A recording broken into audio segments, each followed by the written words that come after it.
ಕರ್ನಾಟಕ ಸರ್ಕಾರಕ್ಕೆ ಬೆಂಗಳೂರಿನ ಸೆಕೆಂಡ್ ಏರ್ಪೋರ್ಟಿಗೆ ಸಂಬಂಧಿಸಿದಂತೆ ಒಂದು ಸ್ವಲ್ಪ ಕ್ಲಾರಿಟಿ ಬಂದಂಗಿದೆ. ಯಾಕೆ ಅಂದರೆ ಈ ಗುರುವಾರ ಕರ್ನಾಟಕ ಸರ್ಕಾರದಿಂದ ಟೋಟಲಾಗಿ 3 ಪೊಟೆನ್ಷಿಯಲ್ ಲೊಕೇಶನ್ಸು ಸೆಕೆಂಡ್ ಏರ್ಪೋರ್ಟಿಗೆ ಯಾವ್ದು ಸೂಟೇಬಲ್ ಅಂತ ಯೂನಿಯನ್ ಮಿನಿಸ್ಟ್ರಿ ಆಫ್ ಸಿವಿಲ್ ಏವಿಯೇಷನ್ಗೆ ಕಳಿಸಿದ್ದಾರೆ. 3 ಲೊಕೇಶನ್ನ ಫೈನಲೈಸ್ ಮಾಡಿ. ಈ 3 ಏರ್ಪೋರ್ಟ್ ಲೊಕೇಶನ್ಸಲ್ಲಿ 2 ಲೊಕೇಶನ್ನು ಕನಕಪುರ ರೋಡಲ್ಲೇ ಇದೆ, ಬೆಂಗಳೂರು ಸೌತಲ್ಲಿ. ಇದು ಕರೆಕ್ಟಾಗಿ ಕೆಂಪೇಗೌಡ ಇಂಟರ್ನ್ಯಾಷನಲ್ ಏರ್ಪೋರ್ಟಿಗೆ ಆಪೋಸಿಟ್ ಸೈಡಲ್ಲಿದೆ. ಇದು ಬೆಂಗಳೂರಿಗೆ ಸೆಂಟರ್ಲಿ 50 ಕಿಲೋಮೀಟರ್ ಡಿಸ್ಟೆನ್ಸಲ್ಲೇ ಇದನ್ನ ಲೊಕೇಟ್ ಮಾಡಿದ್ದಾರೆ. ಪರ್ಟಿಕ್ಯುಲರ್ಲಿ ಎಲ್ಲಿ ಬರುತ್ತೆ ಅಂತ ಹೇಳಿಲ್ಲ. ಏನು ಹೇಳಿದ್ದಾರೆ ಅಂದರೆ ಬೆಂಗಳೂರು ಅರ್ಬನ್ನಲ್ಲಿ, ರಾಮನಗರ ಡಿಸ್ಟಿಕ್ಕಲ್ಲಿ, ಈರೋಹಳ್ಳಿ ಹತ್ರ ಗ್ರೀನ್ ಲೈನಿಂದ 10 ಕಿಲೋಮೀಟರ್ ಡಿಸ್ಟೆನ್ಸಲ್ಲಿ ಬರ್ಬೋದು ಈ 2 ಲೊಕೇಶನ್ಸ್ ಅಂತ ಹೇಳಿದ್ದಾರೆ. ಆ 2 ಲೊಕೇಶನ್ನ ಮೆಜರ್ಮೆಂಟ್ಗಳು 4800 ಎಕರೆ ಒಂದು, 5000 ಎಕರೆ ಒಂದು, 2 ರೆಸ್ಪೆಕ್ಟಿವ್ಲಿ ಈ ಥರ ಕೊಟ್ಟಿದ್ದಾರೆ. ಇಷ್ಟು ಏರಿಯಾ ನಾವು ಐಡೆಂಟಿಫೈ ಮಾಡಿದ್ದೀವಿ ಅಂತ. 3ನೇ ಲೊಕೇಶನ್ ಬಂದು ಕುಣಿಗಲ್ ರೋಡ್ ಹತ್ರ, ನೆಲಮಂಗಲಗೆ ಹತ್ರ, ಅಲ್ಲಿ ಒಂದು ಲೊಕೇಶನ್ನ ಐಡೆಂಟಿಫೈ ಮಾಡಿದ್ದಾರೆ, 5200 ಎಕರೆ. ಈ ಒಂದು ಪ್ರಪೋಸಲ್ಲಿ ನಾವು 4500 ಎಕರೆ ಮಿನಿಮಮ್ ಕೊಡ್ತೀವಿ ಏರ್ಪೋರ್ಟ್ಗೆ ಅಂತ ಗೌರ್ಮೆಂಟ್ ಆಫ್ ಕರ್ನಾಟಕ ಕ್ಲೇಮ್ ಮಾಡಿದೆ. ಈಗ ಪ್ರೋಟೋಕಾಲ್ ಪ್ರಕಾರ ನೆಕ್ಸ್ಟ್ ಏನಾಗುತ್ತೆ ಅಂದರೆ ಮಿನಿಸ್ಟ್ರಿ ಕಡೆಯಿಂದ airport authority of India AAI ಅವ್ರೇನು ಮಾಡ್ತಾರೆ ಅಂದರೆ ಬಂದು ಈ ಲೊಕೇಶನ್ನ ಅನಲೈಸ್ ಮಾಡ್ತಾರೆ. ಈ ಅನಾಲಿಸಿಸಲ್ಲಿ ಏನಿರುತ್ತೆ ಅಂದರೆ ಈ ಟೀಮ್ ಬಂದು ಫೈನಾನ್ಷಿಯಲ್ ಫೀಸಿಬಿಲಿಟಿನ ಸ್ಟಡಿ ಮಾಡುತ್ತೆ. ಸ್ಟಡಿ ಮಾಡಿ ರಿಪೋರ್ಟ್ನ ಮಿನಿಸ್ಟ್ರಿಗೆ ಕೊಡುತ್ತೆ. ಎಷ್ಟೇ ಇನ್ಫ್ರಾಸ್ಟ್ರಕ್ಚರ್ ಡೆವಲಪ್ ಆಗುತ್ತೆ, ಜನಕ್ಕೆ ಉಪಯೋಗ ಆಗುತ್ತೆ ಅಂದ್ರೂ on the other side of the coin ಏನು ನೋಡ್ತಾರೆ ಅಂದರೆ ಇದರಿಂದ ಎಷ್ಟು ರೆವೆನ್ಯೂ ಜನ್ರೇಟ್ ಆಗುತ್ತೆ, ಸ್ಟೇಟ್ಗಾಗ್ಬೋದು ಸೆಂಟ್ರಲ್ಗಾಗ್ಬೋದು ಅಂತಲೂ ನೋಡ್ತಾರೆ. ಅದಲ್ಲದೆ ಈ ಪ್ರಾಜೆಕ್ಟಿಗೆ ಎಷ್ಟು ಇನ್ವೆಸ್ಟ್ಮೆಂಟ್ ಬೇಕಾಗುತ್ತೆ ಅನ್ನೋದನ್ನು ಈ ಟೀಮ್ ಅನಲೈಸ್ ಮಾಡುತ್ತೆ. ಇದು ಒಂದು ಪ್ರೋಟೋಕಾಲ್ ವೈಸ್ ಹೋಗುತ್ತೆ. ಈ ಸರಿ ಕಳಿಸಿರೋ ಲೊಕೇಶನಲ್ಲಿ ಬೆಂಗಳೂರು ಸಿಟಿ ಸೆಂಟರಿಂದ 50 ಕಿಲೋಮೀಟರ್ ಡಿಸ್ಟೆನ್ಸಲ್ಲೇ ಇದೆ ಎಲ್ಲ ಲೊಕೇಶನ್ಸ್ಗಳು.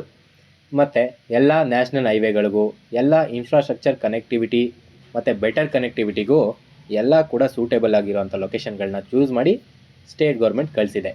ಕರ್ನಾಟಕ ಸ್ಟೇಟಲ್ಲಿ ಹೆವಿ ಇಂಡಸ್ಟ್ರಿ ಮಿನಿಸ್ಟರ್ ಆಗಿರೋಂಥ MB ಪಾಟೀಲ್ ಅವರು ಏನು ಹೇಳಿದ್ರು ಅಂದರೆ KAA ಅದರ ಕೆಪಾಸಿಟಿ ಲಿಮಿಟಿಗೆ ರೀಚ್ ಆಗಿದೆ. ಬೆಂಗಳೂರಿನ ಏರ್ ಸ್ಪೇಸ್ ಏನಿದೆ ಇದು ಹಂಚೋಗಿದೆ.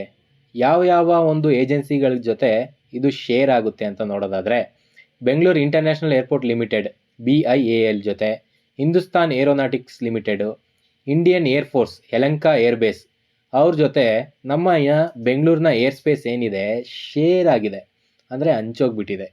ಏನೇ ಒಂದು ಡಿಸಿಷನ್ ಮಾಡಬೇಕು ಈ ಒಂದು ಏರ್ ಸ್ಪೇಸಲ್ಲಿ ಮತ್ತು ಏರ್ಪೋರ್ಟ್ ಬರೋದಾದ್ರೂ ಇವ್ರದ್ದೆಲ್ಲಾರ್ದು ಕನ್ಸಿಡರೇಷನ್ ಇಂಪಾರ್ಟೆಂಟ್ ಪಡ್ಕೊಳ್ಳುತ್ತೆ. ಬೆಂಗಳೂರಿಗೆ ಸೆಕೆಂಡ್ ಏರ್ಪೋರ್ಟ್ ಕೊಡೋದಕ್ಕೂ ಮುಂಚೆ BIAL Bengaluru international airport limited ಏನಿದೆ ಇವರು ಒಂದು ಅಗ್ರಿಮೆಂಟ್ ಮಾಡ್ಕೊಂಡಿದ್ದಾರೆ ಯೂನಿಯನ್ ಗೌರ್ಮೆಂಟ್ ಹತ್ರ. ಜುಲೈ 5ನೇ ತಾರೀಕು 2004 ಈ ಡೇಟಲ್ಲಿ ಮಾಡ್ಕೊಂಡಿದ್ದು. ಏನು ಅಂದರೆ ಈ ಡೇಟಿಂದ 2033ವರೆಗೂ ಯಾವುದೇ ಏರ್ಪೋರ್ಟು ಈ ಏರ್ ಸ್ಪೇಸ್ ಲಿಮಿಟಲ್ಲಿ ಬರೋ ಆಗಿಲ್ಲ, 150 ಕಿಲೋಮೀಟರ್ ಡಿಸ್ಟೆನ್ಸ್ವರೆಗೂ. ಈ ಒಂದು ಏರ್ಪೋರ್ಟ್ ಏನಿದೆ ಕೆಂಪೇಗೌಡ ಇಂಟರ್ನ್ಯಾಷನಲ್ ಏರ್ಪೋರ್ಟು ಅದರ 25th ಆ್ಯನಿವರ್ಸರಿವರೆಗೂ ಯಾವುದೇ ಹೊಸ ಏರ್ಪೋರ್ಟ್ಗಳು ಓಪನ್ ಆಗಂಗಿಲ್ಲ 150 ಕಿಲೋಮೀಟರ್ ಡಿಸ್ಟೆನ್ಸ್ ಒಳಗಡೆ. ಪಾಟೀಲ್ ಸಾಹೇಬರು ಬೆಂಗಳೂರು ಇಂಟರ್ನ್ಯಾಷನಲ್ ಏರ್ಪೋರ್ಟ್ನ ಒಂದು ಅಗ್ರಿಮೆಂಟ್ನ ಗಮನದಲ್ಲಿಟ್ಕೊಂಡು ಈ ಒಂದು ಪ್ರಾಜೆಕ್ಟ್ನ ಇಂಪಾರ್ಟೆನ್ಸ್ನ ಎಕ್ಸ್ಪ್ಲೇನ್ ಮಾಡಿದ್ರು. ಏನು ಅಂದರೆ ಈ ಒಂದು ಅಗ್ರಿಮೆಂಟು 2033ಕ್ಕೆ ಮುಗಿಯುತ್ತೆ. ಅದವರೆಗೆ ಏರ್ಪೋರ್ಟ್ನ 100 ಮಿಲಿಯನ್ ಪ್ಯಾಸೆಂಜರ್ಸ್ ಒಂದು ಟಾರ್ಗೆಟ್ನ ಅಚೀವ್ ಮಾಡುತ್ತೆ. ನಿಯರ್ಲಿ 10 ಕೋಟಿ ಜನರ ಒಂದು ಪ್ಯಾಸೆಂಜರ್ನ ಒಂದು ಟಾರ್ಗೆಟ್ ಇದೆ ಆ ಏರ್ಪೋರ್ಟ್ಗೆ, ಅದು ಕಂಪ್ಲೀಟ್ ಆಗುತ್ತೆ ಅಂತ.